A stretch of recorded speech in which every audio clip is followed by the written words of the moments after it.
Rabbi shrah li sadri wa yassir li amri wahlul 'uqdatam min lisani yafqahu qawli. Bismillahirrahmanirrahim. Assalamualaikum warahmatullahi wabarakatuh.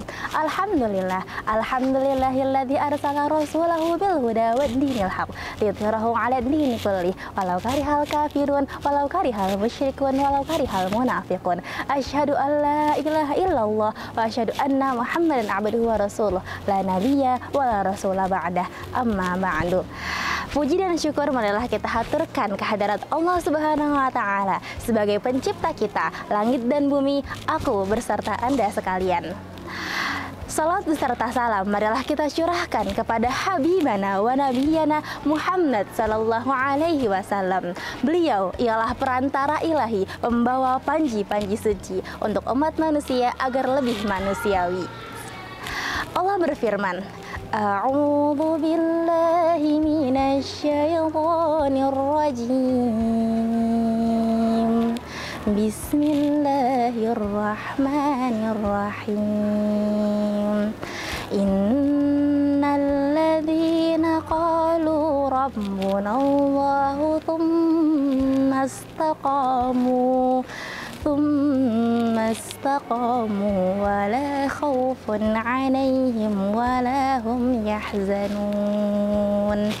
Ulaika ashabul jannati khalidina fiha jazaa'an bima kanu ya'malun. Shadaqallahul azim. Oleh karenanya, izinkanlah saya, Afifah Az-Zahra dari SMA IT Ashifa Boarding School Wanareja untuk menyampaikan syarah Al-Quran tentang tegar di jalan dakwah. Menurut Syekh Imam Ibnu Rajab Al-Hambali, beliau mengatakan bahwa istiqamah adalah berada di jalan yang lurus, yaitu di jalan agama yang lurus, tanpa ke kanan atau ke kiri, melakukan apa yang diperintahkan Allah dan tidak melakukan apa yang tidak diperintahkannya. Istiqomah adalah cara yang paling sulit untuk bisa menjadi seorang muslim yang baik. Bahkan ini lebih sulit daripada melupakan mantanmu. Tapi menjadi seorang muslim yang baik adalah tugas kita. Nah, gimana sih caranya supaya kita bisa menjadi orang yang tegar di jalan dakwah? Kita bisa memperhatikan hal-hal berikut. Pertama, ikhlas.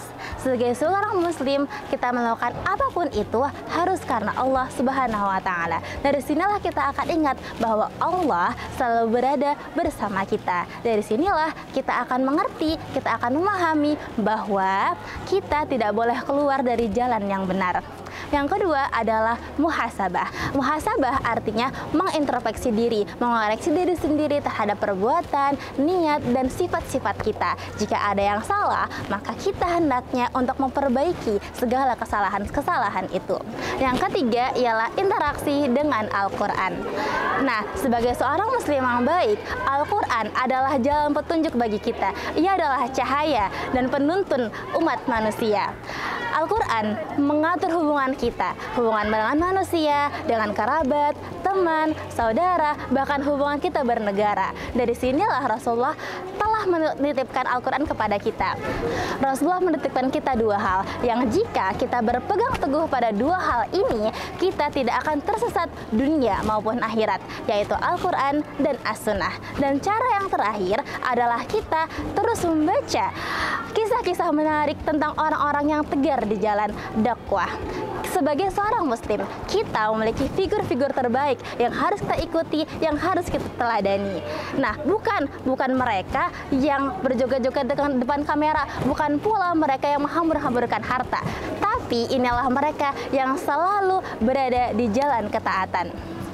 Nah, salah satu contohnya ialah Muhammad Al-Fatih atau Sultan Mehmed II.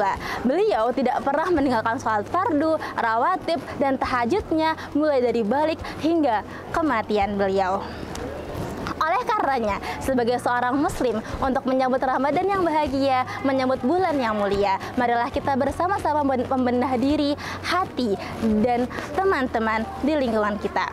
Oleh karenanya, sebagai seorang muslim yang baik, marilah kita berbenah diri, hati nurani kita untuk menyambut Ramadan yang mulia ini. Seperti kata pepatah Arab, "Ungdur maqala wala tangdur man qala." Lihatlah apa yang disampaikan, bukan siapa yang menyampaikan. Billahi taufiq wal hidayah, waridha wal inayah, wa afu minkum. Assalamualaikum warahmatullahi wabarakatuh.